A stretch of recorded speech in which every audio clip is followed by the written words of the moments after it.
Alors, pour cette activité, activité 4, qui se trouve dans le manuel d'activité, page 124, système d'études tour parallèle, je vais réaliser le guidage en rotation de l'arbre 3 par deux roulements à billes à contact oblique. Pour cela, je lance AutoCAD 2014. Ensuite, fichier, ouvrir.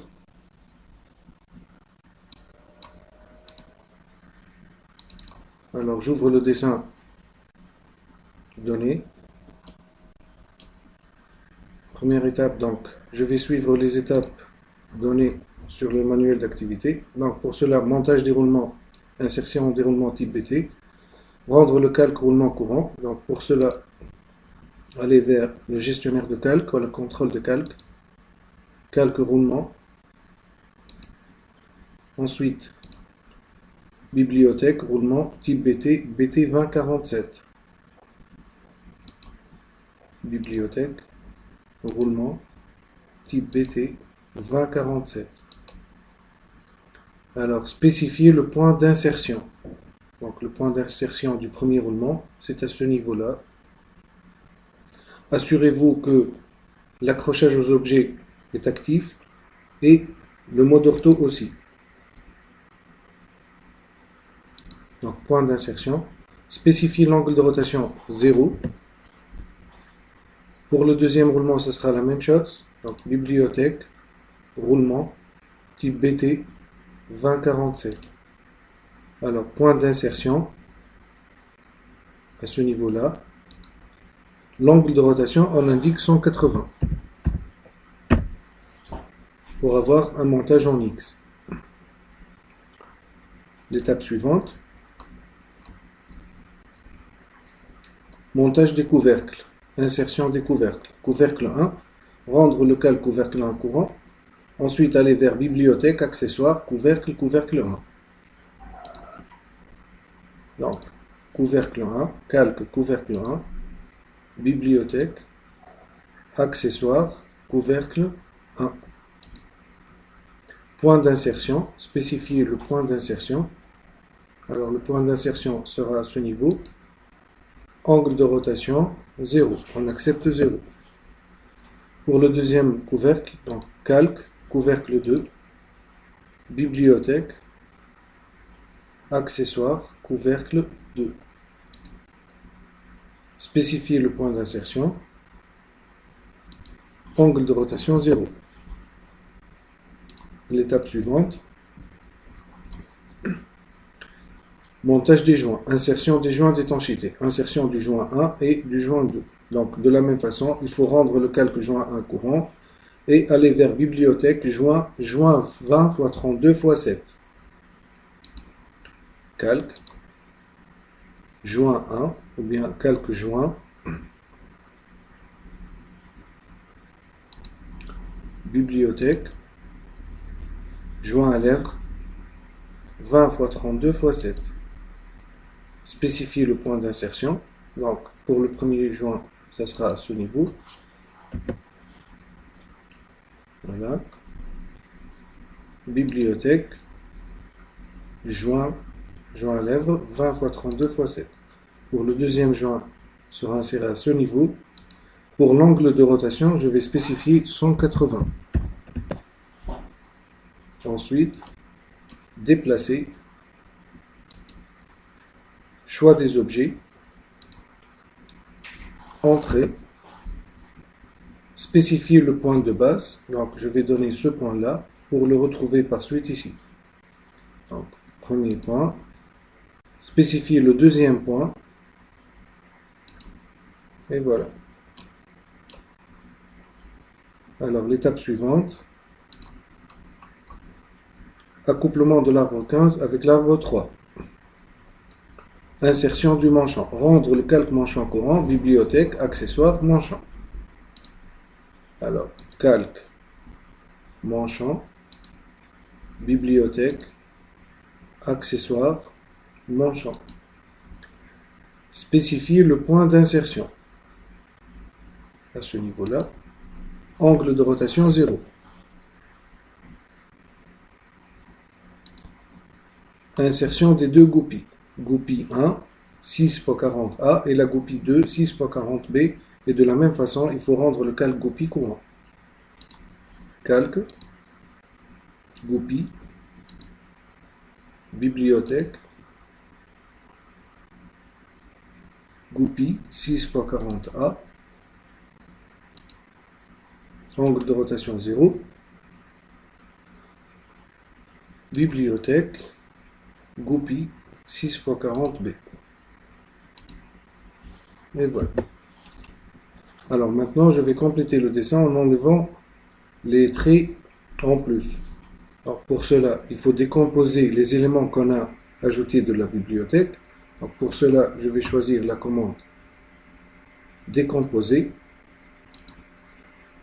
Choix des objets, je vais sélectionner les éléments que j'ai insérés de la bibliothèque, à savoir le couvercle, le joint, le roulement, le deuxième roulement, le couvercle 1, le joint, le manchon, les goupilles. Entrée. Alors maintenant, je vais ajuster ces traits par rapport à l'arbre. Donc pour cela, je vais utiliser la commande ajuster. Alors, sélectionner les arêtes séquentes. Donc on va ajuster par rapport à ce trait et ce trait-là. Entrée. Sélectionner l'objet à ajuster. Donc je vais ajuster ce trait-là. De la même façon, je vais faire pour les autres traits, c'est-à-dire ajuster. Alors, maintenant, je vais donner les bords de coupe, ou bien les arêtes séquentes, toutes les arêtes.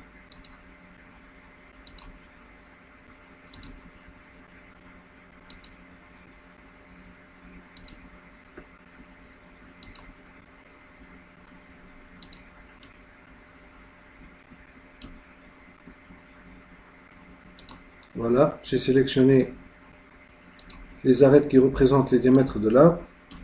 Entrée. Sélectionner l'objet à ajuster. Maintenant, je peux sélectionner les trois traits ensemble. Voilà.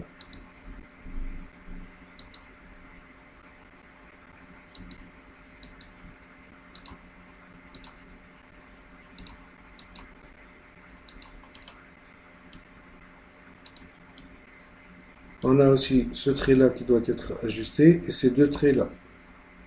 Ajuster, bord de coupe. Et je vais donner en même temps ces deux traits de la goupille. Entrée. Alors l'objet à ajuster ici, c'est ce trait. Et à ce niveau-là,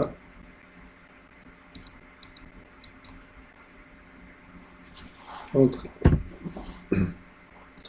Maintenant, je vais représenter une coupe locale à ce niveau. Donc, pour cela, je vais utiliser la commande spline pour représenter un trait à main levée. Donc, spécifier le premier point. Le premier point, ce sera à ce niveau-là. Vous remarquez ici que l'accrochage aux objets me permet de me placer directement sur ce trait-là, en utilisant l'accrochage proche, que j'ai déjà sélectionné. Lorsque vous mettez la souris sur ce bouton-là, accrochage aux objets, avec le bouton droit de la souris, paramètres, et vous cochez perpendiculaire et proche, pour pouvoir prendre n'importe quel point de ce trait-là. Alors, le point suivant, vous remarquez que le trait ne bouge pas, ne fait pas d'angle. Pourquoi? Parce que j'ai activé le mode ortho. Donc je vais désactiver maintenant le mode ortho pour pouvoir représenter un trait à main levée, par exemple, de cette façon. Entrée. Alors ce trait-là, je l'ai représenté, vous remarquez, sur le calque goupille. Or, ce trait, c'est un trait fin qui appartient à la pièce repère 15. Donc je vais changer ce trait dans le calque F15. F pour dire fin, très fin. Donc je sélectionne le trait. Ensuite, à ce niveau-là, je sélectionne F15, les traits fins de la pièce 15. Échappe. Et de la même façon maintenant, je vais activer le calque F15 pour que le deuxième trait que je vais représenter sera directement sur le calque F15. Donc, spline. Premier point, un deuxième point, un troisième point, un quatrième point si vous voulez. Entrée. Maintenant, je vais représenter des hachures qui appartiennent à la pièce 15 toujours. Donc, je vais activer le calque H15, H pour dire hachure. Ensuite, je vais choisir la commande hachure. Je sélectionne ici le motif ANSI 31 et je vais vers choisir des points. Et je clique à l'intérieur des zones à hachurer. Entrée. OK. Maintenant, pour terminer le dessin, je vais compléter la forme du corps 1. Alors, première chose à faire, je vais effacer les hachures déjà représentées. Entrée. Ensuite, je vais changer le calque. Donc, P1. P pour les traits forts de la pièce 1. Donc, j'ai activé le calque P1. Ensuite, ligne. Alors, je commence de ce point-là. Maintenant, je vais réactiver le mode ortho. Donc, deuxième point à ce niveau. Un troisième point ici, par exemple.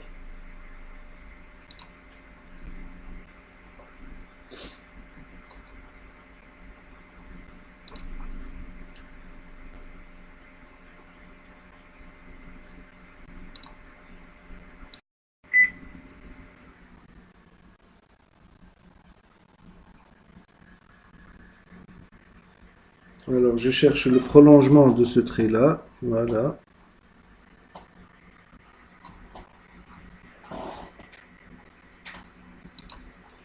Et je termine avec cette extrémité-là. Entrée. Maintenant, je peux prolonger ce trait. De la même façon, ce trait-là.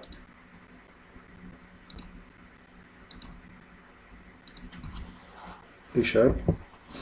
Je vais arrondir ces angles, donc en utilisant la commande raccord. Alors, je vais changer le rayon. Je vais choisir un rayon, par exemple 2. Sélectionner le premier objet et le deuxième objet. De la même façon, entre ces deux lignes. Voilà. Alors maintenant, je vais faire la symétrie de ce que je viens de représenter. Alors pour cela, je vais utiliser la commande miroir. Choix des objets. Je vais sélectionner les objets que j'ai représentés. Ce trait-là aussi. Entrée. Spécifier le premier point de la ligne de symétrie, par exemple à ce niveau-là. Spécifier le deuxième point de la ligne de symétrie. Effacer les objets sources, oui ou non, bien sûr non. Voilà. Et je termine avec les hachures. Donc je change le calque H1, hachure, choisir des points. Je clique à l'intérieur des zones à hachurer, entrée, OK. Et voilà. Le dessin est terminé.